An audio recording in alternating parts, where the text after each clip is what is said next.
নমস্কাৰ বন্ধুসকল, স্বাগতম জনাইছোঁ আসাম এক্সাম ষ্টাডি চেনেলৰ অন্য এটি ভিডিঅ'লৈ।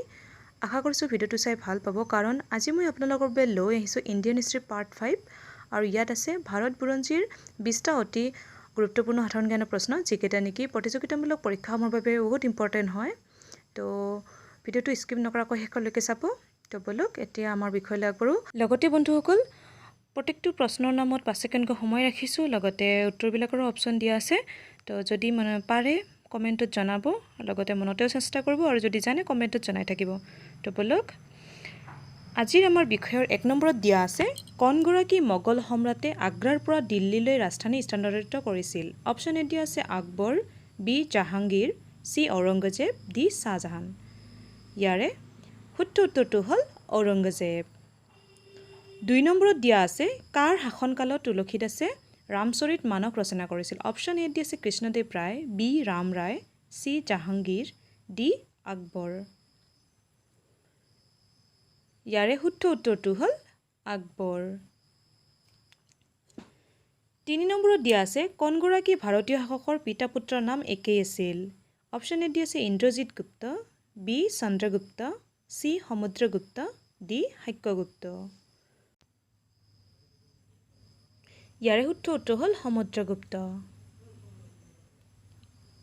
4 নম্বৰত দিয়া আছে, ভাৰতত হোম ৰুল লীগ কোনে আৰম্ভ কৰিছিল? অপশ্যন এ দিয়া আছে any Besant, Bal Gangadhar Tilak, B Mahatma Gandhi, C Netaji Subhash Chandra Bose, D Gokhale. ইয়াৰে শুদ্ধ উত্তৰটো হ'ল এনি বেচান্ত আৰু বাল গংগাধৰ তিলক। 5 নম্বৰত দিয়া আছে, কোনখন গ্ৰন্থ কাশ্মীৰ বুৰঞ্জীৰ তথ্য সন্মিলিত উৎস? অপশ্যন এ দিয়া আছে লাইলা মজনু, বি কলহনৰ ৰাষ্ট্ৰৰংগিনী, চি বানভট্টৰ কাদম্বৰী, ডি অভিজ্ঞান শকুন্তলা। ইয়াৰে শুদ্ধ উত্তৰটো হ'ল কলহনৰ ৰাষ্ট্ৰৰংগিনী। 6 নম্বৰত দিয়া আছে, তিনিওখন ঘূৰণীয়া মেজমেলত উপস্থিত থকা ব্যক্তিগৰাকী কোন আছিল? অপশ্যন এ দিয়া আছে Mahatma Gandhi, B Mohammad Ali Jinnah, C doctor B R Ambedkar, D Jawaharlal Nehru. তিনিওখন ঘূৰণীয়া মেজমেলত উপস্থিত থকা ব্যক্তিগৰাকীজন হ'ল ডক্টৰ বি আৰ আম্বেদকাৰ। 7 নম্বৰত দিয়া আছে, কাৰ শাসনকালত সংবিধান সভাৰ প্ৰথমখন সভা অনুষ্ঠিত হৈছিল? অপশ্যন এ দিয়া আছে লৰ্ড বেফেল, বি জৰ্জ প্ৰথম, চি লৰ্ড মাউণ্টবেটেন, ডি এটাও নহয়। ইয়াৰে শুদ্ধ উত্তৰটো হ'ল লৰ্ড বেফেল। 8 নম্বৰত দিয়া আছে, ভাৰতে স্বাধীন লাভ কৰাৰ সময়ত ইংলেণ্ডৰ প্ৰধানমন্ত্ৰী কোন আছিল? অপশ্যন এ দিয়া আছে Clement Attlee, B Arthur James Balfour, C John Stuart, D এটাও নহয়। ইয়াৰে শুদ্ধ উত্তৰটো হ'ল ক্লিমেণ্ট এটলি। 9 নম্বৰত দিয়া আছে, 1857 চনৰ চিপাহী বিদ্ৰোহৰ অকৃতকাৰ্যতাৰ মুখ্য কাৰণ কি আছিল? অপশ্যন এ দিয়া আছে মুছলমানসকল পৃথক আছিল, বি ৰাছিয়াই ব্ৰিটিছক সহায় কৰিছিল, চি সৰ্বসাধাৰণ মানুহে বিদ্ৰোহক সমৰ্থন কৰা নাছিল, ডি এটাও নহয়। ইয়াৰে শুদ্ধ উত্তৰটো হ'ল সৰ্বসাধাৰণ মানুহে বিদ্ৰোহক সমৰ্থন কৰা নাছিল। 10 নম্বৰত দিয়া আছে, মহাত্মা গান্ধীয়ে কাক দেশপ্ৰেমিকৰ দেশপ্ৰেমিক বুলি আখ্যা দিছিল? অপশ্যন এ দিয়া আছে সুভাষ চন্দ্ৰ বসু, বি জৱাহৰলাল নেহেৰু, চি বল্লভ ভাই পেটেল, ডি লালা লাজপত ৰায়। ইয়াৰে শুদ্ধ উত্তৰটো হ'ল সুভাষ চন্দ্ৰ বসু। 11 নম্বৰত দিয়া আছে, 1947 চনত ভাৰতে স্বাধীনতা লাভ কৰাৰ সময়ত জাতীয় কংগ্ৰেছৰ সভাপতি কোন আছিল? অপশ্যন এ দিয়া আছে Mahatma Gandhi, B Jawaharlal Nehru, C J B Kripalani, D Subhash Chandra Bose. 1948 চনত ভাৰতে স্বাধীনতা লাভ কৰাৰ সময়ত জাতীয় কংগ্ৰেছৰ সভাপতি কোন আছিল? জৱাহৰলাল নেহেৰু আছিল। 12 নম্বৰত দিয়া আছে, কোনখন বেদ আইনৰ গীত ৰূপে পৰিচিত? অপশ্যন এ দিয়া আছে Atharva Veda, B Samaveda, C Rigveda, D Yajurveda.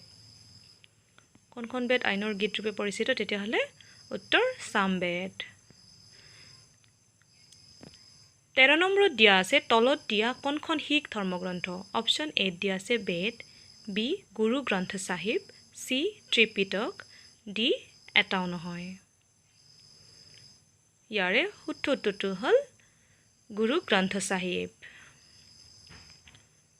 14 নম্বৰত দিয়া আছে, শ্ৰী গুৰু গ্ৰন্থ চাহিব কোনগৰাকী শিখ গুৰুৱে ৰচনা কৰিছিল? অপশ্যন এ দিয়া আছে গুৰু ৰামদাস, বি গুৰু অৰ্জুন দেৱ, চি গুৰু নানক, ডি এটাও নহয়। তেতিয়াহ'লে শ্ৰী গুৰু গ্ৰন্থ চাহিব কোনগৰাকী শিখ গুৰুৱে ৰচনা কৰিছিল? উত্তৰ গুৰু অৰ্জুন দেৱ। 15 নম্বৰত দিয়া আছে হিন্দু ধৰ্মৰ অবিহনে ভাৰতীয়সকলৰ কোনো ভৱিষ্যত নাই এই কথাষাৰ কোনে কৈছিল অপশ্যন এ দিয়া আছে any Besant B max Müller সি মহাত্মা গান্ধী ডি এটাও নহয় ইয়াৰে উত্তৰটো হ'ল এনি বেচান্ত 16 নম্বৰত দিয়া আছে পুৰাণ প্ৰধানকৈ কেইখন অপশ্যন এ দিয়া আছে 16খন বি 18খন সি 20খন ডি 15খন তেতিয়াহ'লে পুৰাণ কেইখন প্ৰধানকৈ কেইখন ইয়াৰ উত্তৰটো হ'ল 18খন 17 নম্বৰত দিয়া আছে গীতাত কিমানটা শ্লোক আছে অপশ্যন এ দিয়া আছে 800ৰো অধিক বি 600ৰো অধিক সি 700ৰো অধিক ডি 500ৰো অধিক তেতিয়াহ'লে গীতাত কিমানটা শ্লোক আছে উত্তৰ প্ৰায় 700ৰো অধিক 18 নম্বৰত দিয়া আছে হৰপ্পা সভ্যতা গঢ়ি উঠিছিল কি নদীক কেন্দ্ৰ কৰি অপশ্যন এ দিয়া আছে নৰ্মদা নদী বি সিন্ধু নদী সি তৃষ্ণা নদী ডি ব্ৰহ্মপুত্ৰ নদী ইয়াৰে উত্তৰটো হ'ল সিন্ধু নদীক কেন্দ্ৰ কৰি হৰপ্পা সভ্যতা গঢ়ি উঠিছিল 19 নম্বৰত দিয়া আছে ব্ৰাহ্মী আৰু খাৰষ্টি লিপিৰ কোনে পদাৰ্থৰ কৰিছিল অপশ্যন এ দিয়া আছে জন মাৰ্শ্বাল বি উইলিয়াম জনছ সি আলেকজেণ্ডাৰ কানিংহাম ডি এটাও নহয় ইয়াৰে উত্তৰটো হ'ল আলেকজেণ্ডাৰ কানিংহাম 20 নম্বৰত দিয়া আছে অৰ্থাৎ আজিৰ আমাৰ বিষয়ৰ শেষৰটো প্ৰশ্ন হ'ল ইণ্ডিকা নামৰ গ্ৰন্থৰ ৰচক কোন আছিল অপশ্যন এ দিয়া আছে আলবেৰুনি বি মাৰ্কপল সি মেগাষ্টিনিছ ডি কৌটিল্য ইণ্ডিকা নামৰ গ্ৰন্থৰ ৰচক আছিল উত্তৰ মেগাষ্টিনিছ বন্ধুসকল আজিৰ ভিডিঅ'টো চাই কেনেকুৱা পালে প্লিজ কমেণ্টত জনাব লগতে যদি ভিডিঅ'টো চাই ভাল লাগিল লাইক শ্বেয়াৰ নিশ্চয় কৰিব লগতে যদি মোৰ চেনেলটো ছাবস্ক্ৰাইব কৰা নাই তেতিয়াহ'লে ছাবস্ক্ৰাইব কৰিব লগতে কাষতে থকা ঘণ্টাটোও দবাই দিব যাতে মোৰ আগন্তুক ভিডিঅ' মোৰ নটিফিকেশ্যন আপোনাৰ তাত পটককৈ যাই পায় তো ভিডিঅ'টো শেষলৈকে চাবৰ বাবে বহুত বহুত ধন্যবাদ থাকিল